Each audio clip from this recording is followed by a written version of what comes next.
सांसद दीपेंद्र हुड्डा ने किया आज घर घर कांग्रेस हर घर कांग्रेस अभियान के तहत झज्जर में जनसंपर्क। क्या वजह है कि बीजेपी रोहतक की सीट जेजेपी को देना चाहती है और जेजेपी लेना ही नहीं चाहती? दीपेंद्र हुड्डा। झज्जर से पत्रकार प्रवीण चोपड़ा की रिपोर्ट। सांसद दीपेंद्र हुड्डा ने आज घर घर कांग्रेस हर घर कांग्रेस अभियान के तहत झज्जर में जनसंपर्क किया। इस दौरान उन्होंने कहा कि क्या वजह है कि बीजेपी रोहतक की सीट जेजेपी को देना चाहती है और जेजेपी लेना ही नहीं चाहती। उन्होंने कहा कि चुनाव में होने वाली हार से पहले ही भाजपा ने हार मान ली है। इस सरकार ने खुद कबूल कर लिया कि 10 साल में लोगों में इतनी नाराजगी हो गई है कि मुख्यमंत्री और उप मुख्यमंत्री दोनों को बदलना पड़ा।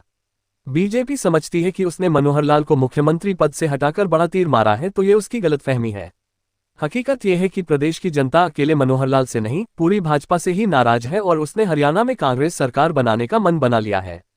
इस दौरान विधायक गीता भुक्कल भी मौजूद रहीं। दीपेंद्र हुड्डा ने कहा कि उन्होंने तो 3 महीने पहले ही कह दिया था कि बीजेपी जेजेपी में समझौता तोड़ने का समझौता हो गया है और हरियाणा विधानसभा में इसका सबूत भी सबने देख लिया। विश्वास प्रस्ताव पर जेजेपी ने भाजपा के खिलाफ वोट डालने की बजाय अपने विधायकों को सदन में अनुपस्थित रहने का व्हिप जारी कर दिया। इससे ये साबित हो गया कि दोनों पार्टियां आज भी एक हैं और जनता की आंखों में धूल झोंक रही हैं। उन्होंने कहा कि देश के कोने कोने में रोहतक लोकसभा की चर्चा इसलिए है क्योंकि रोहतक लोकसभा का नतीजा एक सांसद बनाने का नहीं होगा, बल्कि यहां का परिणाम हरियाणा में कांग्रेस की अगली सरकार बनाने का होगा। उन्होंने कहा कि इस सरकार ने हरियाणा को विकास की पटरी से उतार दिया। 2014 के पहले तक हरियाणा विकास में प्रति व्यक्ति आय, प्रति व्यक्ति निवेश, रोजगार देने में नंबर 1 था। देश में हरियाणा की गिनती सबसे आगे के राज्यों में होती थी। रेल, रोड, मेट्रो, हाईवे, औद्योगिक क्षेत्र, उद्योग, बिजली कारखाने, यूनिवर्सिटी, आईआईटी, आईआईएम, एम्स जैसे अनेक बड़े संस्थान बन रहे थे।